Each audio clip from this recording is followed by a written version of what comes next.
Muy bien, nuevo blog en Puntal AM y ahí escuchábamos nuevamente al gobernador hablar de la bimodalidad, del sistema presencial y virtual que en principio va a empezar a tener la provincia de Córdoba. Claro, las miradas puestas en las reuniones que hoy empezaron a desarrollarse. Ayer empezaron a acercarse los docentes a las diferentes escuelas, instituciones, para diagramar cómo va a ser la aplicación de los protocolos, cómo van a ser en los diferentes sistemas inicial, ¿no? Primario, secundario, con los protocolos. Hoy había nuevamente reuniones para avanzar en esta aplicación de los protocolos, no solamente a nivel nacional, sino provincial, y también, lo decíamos al comienzo, cada particularidad de cada establecimiento que tiene sus cuestiones, ¿no? Bastante particulares, como lo decíamos, y hay que atenderlas, ¿no? Cuestiones edilicias que siguen estando, más allá de la aplicación o no de los protocolos en esta situación de pandemia. Más allá de eso, vamos a abordar el tema de la educación y la necesidad de la presencialidad. Seguramente a lo largo de estos 10 meses, de este casi año que transitamos de pandemia, si no tenés chicos en tu casa, conocés a sobrinos o a niños, niñas y adolescentes que han adaptado su sistema de aprendizaje con mayores o menores resultados. Lo cierto es que la presencialidad se necesita, es realmente necesario volver a la presencialidad por todo lo que esto significa, y lo dicen los estudiosos, los que saben, los que se dedican a esto, no solamente papás y mamás que demandan que sus hijos vuelvan al colegio, sino, por ejemplo, Vanessa D'Alessandre, que es investigadora asociada del programa de educación de CIPEC, que además es investigadora en otras áreas y que hoy nos va a ayudar a ver por qué es importante y por qué es una materia para este 2021, sí o sí, la presencialidad, ojalá, en las escuelas. Vanessa, Paula te saluda. Mucho gusto, buen día. Hola, mucho gusto. Buenos días, Paula. Bueno, sí, tal cual mencionás, bueno, además muy conmovedor escuchar al gobernador hablando de todas las políticas que se están impulsando específicamente en Córdoba, ¿no? Ayer fue un día súper importante para todos porque se reinició el proceso de reapertura del sistema educativo en 4 jurisdicciones, en Ciudad de Buenos Aires, en Santa Fe, en Santiago del Estero y Jujuy, y en las próximas semanas se espera que se sumen el resto de las provincias, y la idea es que a partir de marzo la mayor cantidad de chicos, o sea, todos los chicos y chicas puedan acceder a la mayor presencialidad que sea posible. Porque tal como decías, la idea es, no se va a volver a la misma presencialidad del 2019, va a ser una presencialidad de menor intensidad, y esto es importante que lo destaquemos porque es la presencialidad que permite la infraestructura escolar que tiene cada jurisdicción. Es decir, la presencialidad posible garantizando 1,5 metros de distancia entre los alumnos, en aulas con ventilación adecuada, evitando aglomeraciones. Y como decías recién, Paula, esto se juega a nivel escuela, o sea, esto es algo súper importante que tenemos que tener en cuenta. Se juega a nivel jurisdicción y se juega a nivel localidad y a nivel escuela. Y en este caso, los equipos directivos en esta nueva etapa, los equipos directivos de cada una de las escuelas, son quienes están haciendo el enorme esfuerzo de adaptar los protocolos al contexto específico que atraviesa cada escuela. Y esto se traduce en que va a haber varios formatos de presencialidad y combinación entre presencialidad y virtualidad. Y, o sea, va a haber, por ejemplo, va a haber en algunas provincias, se va a volver, todos los días se va a poder garantizar una jornada simple, en otras provincias se va a alternar una semana y otra semana, en las provincias e incluso dentro de las mismas provincias va a haber formatos diferentes dentro de cada provincia, ajustándose a las escuelas. Y esto sí me parece interesante destacar que no es el caos, o sea, el hecho de que vamos a volver con una diversidad de modalidades y de combinaciones entre presencialidad y virtualidad no quiere decir que sea todo caótico, sino más bien todo lo contrario, o sea, es expresión de presencialidad cuidada. O sea, en este momento la política educativa se está llevando adelante con un criterio que no es propio, que es el criterio sanitario, y estamos todos aprendiendo a enseñar y a educar en un contexto adverso, y bueno, y eso implica poder ajustar la política a las diferentes... Vanessa, ahí quería preguntarte porque mencionabas algo importante, es la presencialidad cuidada, ¿no? Y en ese marco hay como incertidumbre de diferentes puntos, pero fundamentalmente de los docentes o de las administraciones de las escuelas, por lo que he podido conversar, en esto de que, por ejemplo, hay dos hermanos, uno va al jardín, uno va a la primaria y el otro va a la secundaria, y se estaban tratando de establecer un horario en común de ingreso, siendo que son totalmente distintos, para reducir la circulación de la familia, ¿no? En el auto que va a tener que salir 2 veces a llevar, o el transporte escolar que va a tener que llevar 2 veces a la misma dirección a los chicos. A grandes rasgos es un ejemplo así. Estas cuestiones que se entienden por un lado de la presencialidad cuidada, también tienen el lado B de lo que es la logística, ¿no? ¿Cómo pensás que va a ser eso? Porque los ingresos son distintos, la primaria tiene un ingreso, la educación inicial tiene un ingreso, un horario, el secundario otro.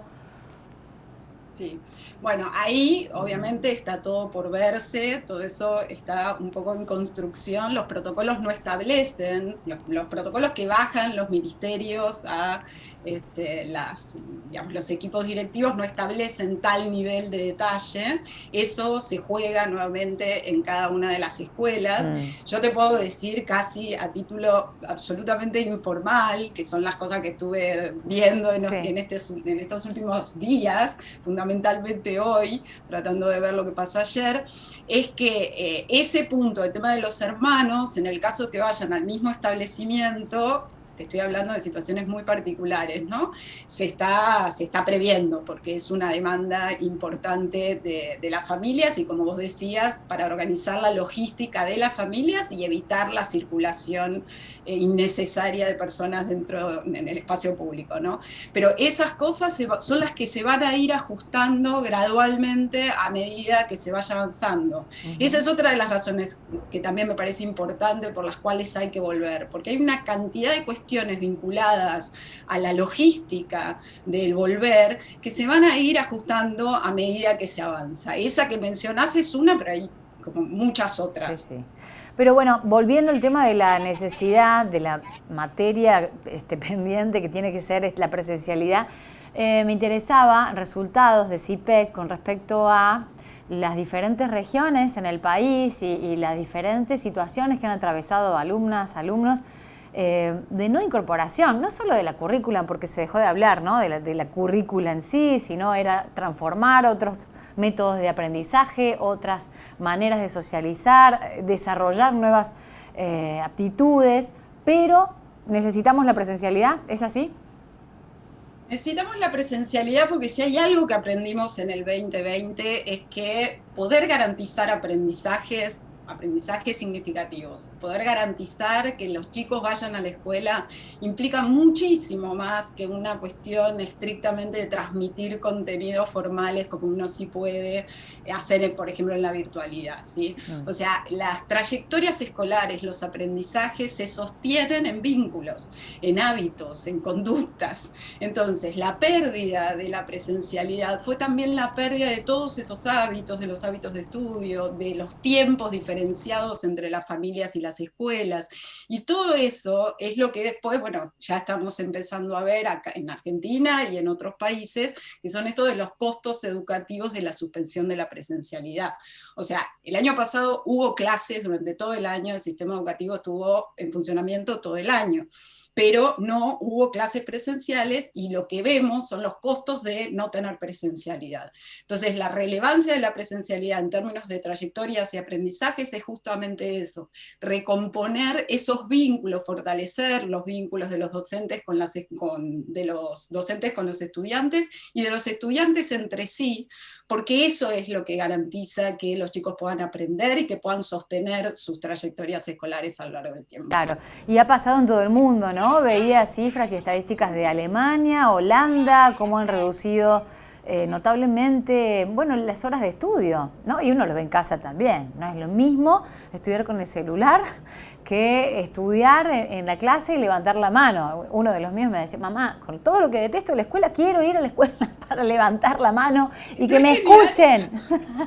Es genial. Esa es una de las cosas, uno de los aprendizajes también más como increíbles, ¿no? Los chicos quieren volver, o sea, hay una necesidad de volver a la escuela, que es la escuela de aprender, pero es los compañeros, son los docentes, o sea, son todos esas tramas de vínculos que trascienden a la educación y implican socialización, o sea, implican todas esas cuestiones más afectivas que a veces quizás no teníamos tan en cuenta y que quedó tan en evidencia durante todo el año pasado. Sí.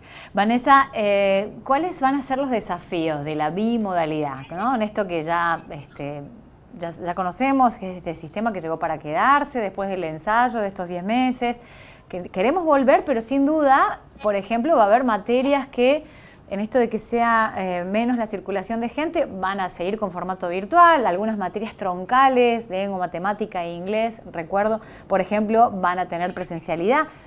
¿Cuáles son los desafíos de esta bimodalidad ahora? Bueno, a ver, principal desafío es el obvio, que es para poder garantizar la instancia de virtualidad, hace falta que todos y todas las chicas tengan acceso a dispositivos digitales y a conectividad de calidad. ¿Sí? O sea, ese es el principio irrenunciable para que esto pueda funcionar. Hay un detalle, o sea, en el modelo bimodal, lo importante es pensarlo como una experiencia escolar única, en donde una instancia potencia a la otra.